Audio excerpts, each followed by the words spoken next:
So you guys have what we call an actual wireless system. It's actually a hybrid mesh. The air handlers, the chiller, and then the chiller plant controller, they're all BACnet. They're hardwired back to that controller via BACnet. The rest of your system, your VAV boxes, are what we call wireless. So our AirFi technology. It's BACnet, but it's BACnet compliant, but it's AirFi. So, sorry, you're supposed to say it. Yeah. At any rate, you have what we call a WCI, and that's just our wireless controller interface. You have a WCI at each one of these VAV boxes, and that communicates back to a coordinator that we have above the ceiling, and I'll show you where they are. One of them's right here. It's on its own network.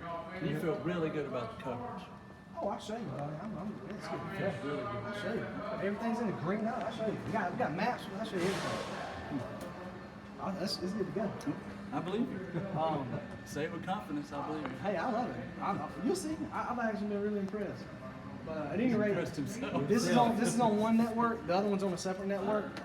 What we call Group 1, Net 1, that's on that side of the building. Group 1, Net 2 is on this side. Okay. That's why you have two coordinators, one to pick up this one and one to pick up the other one. And that's why we have such a robust coverage. Because I didn't use one and try to pick up all this. It's not like they do in the building for the lock system.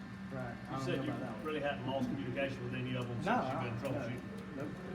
And like I say, I'll show you. I got a map that you can actually go and look at. I believe you. And you can see all that. Stand down. But at any rate, that WCI and that WCS, that's your wall stats, and we can look at one right here. All of these are wireless. None of these have a wire going back to it at all. Ooh. It's all with battery power. Yay, landfill. Yeah. So these are lithium batteries. If you do have to change these batteries out, they're supposed to be guaranteed for life, and what we consider life is 10 years, life in ice. Yeah.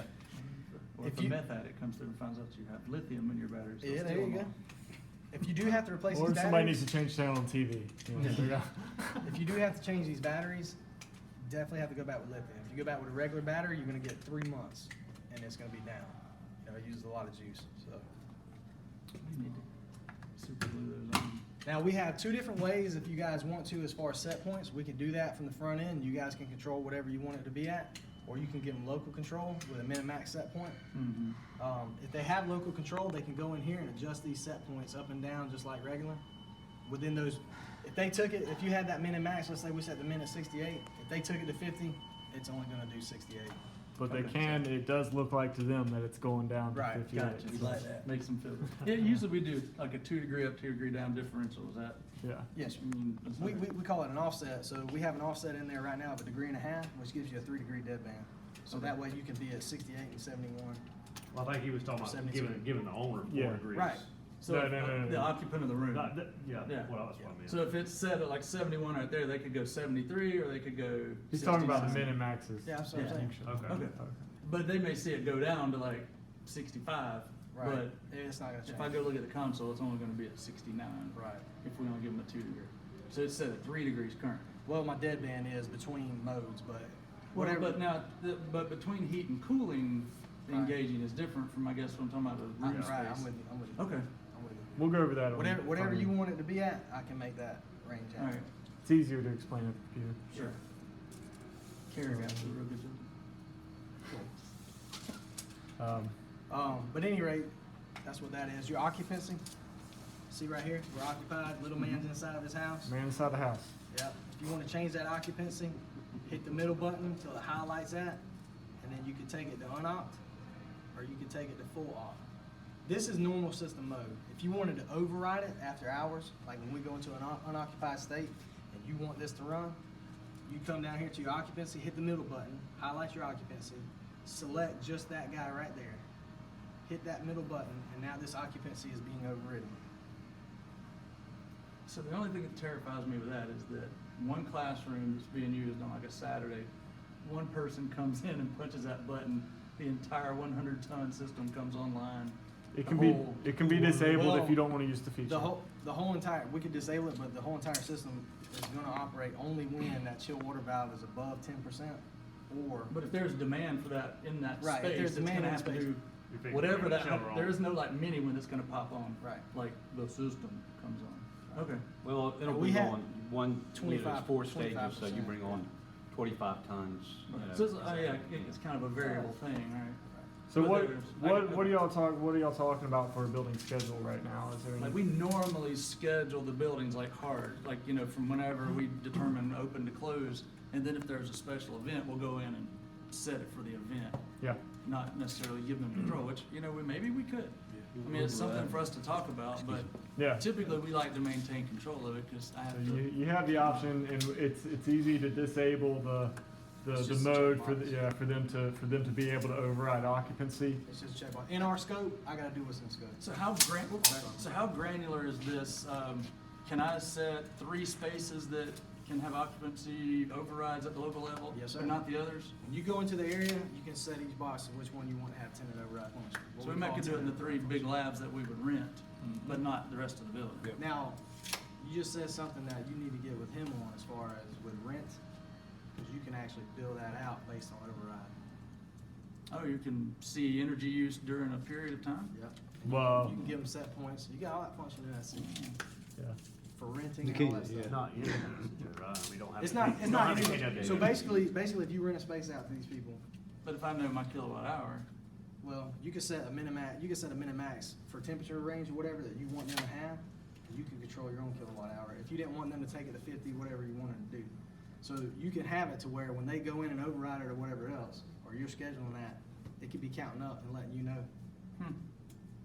interesting. You can figure out whatever rate you I wanted to do do. love So- a statistic. Yeah, if you wanted to charge Love some X amount of data. dollars per hour, like if they go and override it, like if you schedule an event and they go over, and they go and override that, each one of those hours can be. There's billed a at certain rate. tenant billing license.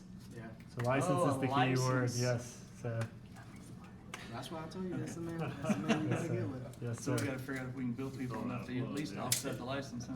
Yeah. So the feature is actually built in, but they won't turn it on unless you give them some more cash. Unless we have. Isn't it great? I call my Russians. Eddie, when are you moving to sale? We're good. Me? Yeah. Okay. Okay, so the sensors, we can completely like make that thing just a temperature gauge with no ability to Yes. alter anything. They It's could come easy. over here all day long and do that. They'll probably tell you, this thing's broken, but Okay, so we can go anywhere from it becoming just a thermometer to having the ability to turn the whole system on. Correct. What And we we call- can do that per per unit. unit, that's right. What we call local control and building control. So Okay. BAS, you can take the temperature, set it at whatever you want. Local control, they got control within whatever set guidelines you want them to have. And that, what we'll have to do is map it out on a floor plan, but of course, that's not just for this space. Right, That is just for this. that's not gonna be On consistent the- throughout the on building. On the but- graphics, here's what's great. Okay, On the graphics, when I show you the graphics, you'll see the box, and you'll see exactly where that duct goes to for each individual space. okay, so if that's the room to either side of us, then we'll know it, but they wouldn't know, they would. Right. Okay, gotcha. There's not a thermostat per space, it's per zone or whatever. Most of them are per space, because your classrooms are individual, your labs are individual. Mhm. The only ones I think that are different are the offices over here, and then a couple of these rooms, but like 16, what I call VAV box 16 for your warehouse, that one's got its own little room. 19, which is right across right here, has its own little room. 15, I think is split. 17 has its own little back workshop, what they call a That'll workshop. work out good, assuming that works. Yeah, Mhm. and 15 on the corner. Hey, I'm confident, man. I'm good to go. All right, wonderful. We may actually Yeah, have a couple building things. people happy then. Couple things to add. They are, the sensors are wireless, so if somebody decides to put a mini fridge right here, we can move Yeah. the sensor easier. Generates a frequency. Yeah, I've so seen- look out for that. People like to put mini fridges right in front of thermostats. I don't know why. We had a, You mean from like the heat that's being produced, Yeah, or do you yeah, mean from the yeah. interference from the compressor? No, the heat that's being Transmission. produced off that Oh, okay. compressor. We Okay. see a lot of times a room be reading 85 degrees and feel like it's Gotcha. 72. the other because thing about the false heat networking, loads. the networking side of things, I think he told you about being self-healing and all that. So we actually use these thermostats as hops as well. So you're using a thermostat as a hop, you're using a WCI as a hop. I mean, anytime something was to change, it tries to find a better path. Okay. So, but yeah, firefighters were the worst at messing with that. They had this one guy took a door, set a door up, had a heat lamp rigged up. The ingenuity that went behind it was impressive, man. I was like, really? Had everything shine down on it and actually wound up melting part of the sensor. Huh, but it was cool in It his was room. cold, man, it was cold in there. The man That was was in Birmingham.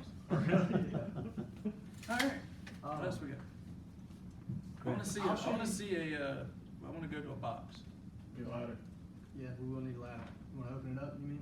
I want y'all to see, TU? I want you to see the damper, the control arm. We need a quarter inch The wire. screwdriver, which I got in my bag, and then we'll need a ladder that I don't have a ladder. Daryl's got that.